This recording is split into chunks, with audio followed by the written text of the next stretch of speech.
अस्सलाम वालेकुम स्टूडेंट्स, मैं आपका टीचर मुजम्मल सैन गुलेजा। आज हम स्टार्ट करेंगे एफएससी मैथमेटिक्स है जी, सेकंड ईयर का एक्सरसाइज 3.2 है, क्वेश्चन नंबर 1 का 6th पार्ट है।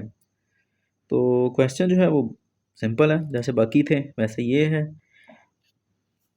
Square root of X minus 1 over square root of X, उसका होल स्क्वायर है। तो जैसे हमने पिछला क्वेश्चन में किया है, तो ये स्क्वायर है, ए प्लस बी का स्क्वायर कर लेते हैं यहाँ पर भी, बल्कि यहाँ पर ए माइनस बी आएगा क्योंकि यहाँ पर माइनस है।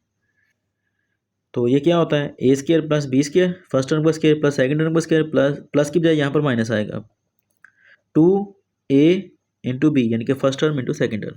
ठीक है जी। अब यहाँ पर फर्स्ट टर्म से मुराद क्या है, स्क्वायर रूट ऑफ एक्स, तो वो लिख दिया।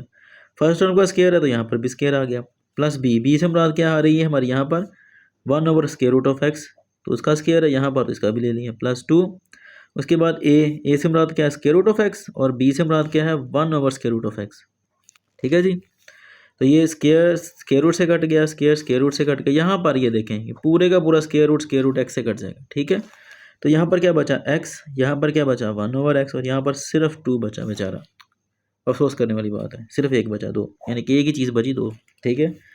तो अब मुझे इसका स्क्वायर यहाँ पर खोलने की जरूरत नहीं, मैंने साइड पे ओपन कर लिया है। तो यहाँ पर मैं क्या लिखूँगा, simple x plus 1 over x plus 2, क्योंकि जब इसको ओपन करते हैं तो यही आंसर आता है ना, मुझसे गलती हो रही है, माइनस आ रहा है यहाँ पे। ठीक है।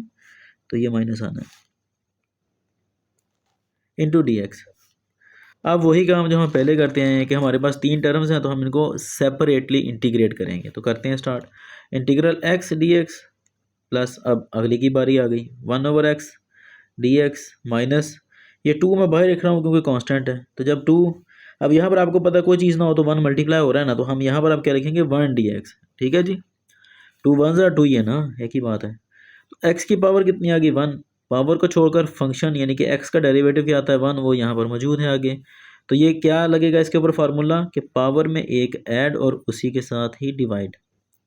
अब यहाँ पर क्या आता है, ये चीज़ थोड़ी डिफरेंट है। ऊपर क्या आ रहा है, 1, नीचे क्या आ रहा है, एक्स आ रहा है। अब अगर इस तरह का सीन हो कि नीचे फंक्शन हो और उसका डेरिवेटिव ऊपर कंप्लीट हो रहा हो, ये देखें ना, डी बाई डी एक्स है और एक्स है, एक्स का डेरिवेटिव क्या आता है, 1, वो ऊपर मौजूद है, नीचे क्या है, फंक्शन। तो इसके ऊपर एक फार्मूला अप्लाई होता है, वो ये होता है कि F prime of x over F of x D x, ये इंटीग्रेशन का फार्मूला है। तो ये इक्वल होता है natural log F of x के। ठीक है जी। मतलब क्या है कि यहाँ पर 1 है यानी कि डेरिवेटिव, और नीचे है फंक्शन। तो हमें इसको इंटीग्रेट किस तरह करना है, हमें इसको इंटीग्रेट सिंपल इस तरह करना है कि हम लिखेंगे नेचुरल लॉग, और जो नीचे लिखा हुआ है ना, नीचे फंक्शन ही होता है। ठीक है। तो जो नीचे लिखा हुआ वो लिख देंगे, सिंपल ये है इसकी इंटीग्रेशन। -2 आ गया। अब 1 का इंटीग्रल क्या होता है, मैंने पहले ही बताया था, एक्स होता है। ठीक है। और प्लस कैंसर सी, ठीक है, सी कांस्टेंट होता है, वैसे मैं इसको कैंसर कहता हूँ। अच्छा, अब आगे क्या आ गया जी, 1/2 आ गया, क्योंकि ये 1 + 1 तो 2 होता है ना, तो ऊपर 1 है, तो 1/2 एक्स की पावर 2 आ गई, 1 + 1 2, plus natural log of X minus 2x और प्लस सी। यही इसका आंसर है। उम्मीद है कि आपको समझ लगी होगी। अगर समझ ना लगे तो फिर मैं कुछ नहीं कर सकता, क्योंकि मैं छठा क्वेश्चन कर रहा हूँ जो कि तकरीबन एक जैसा ही है। लगनी तो चाहिए समझ वैसे आपको। अल्लाह हाफिज़।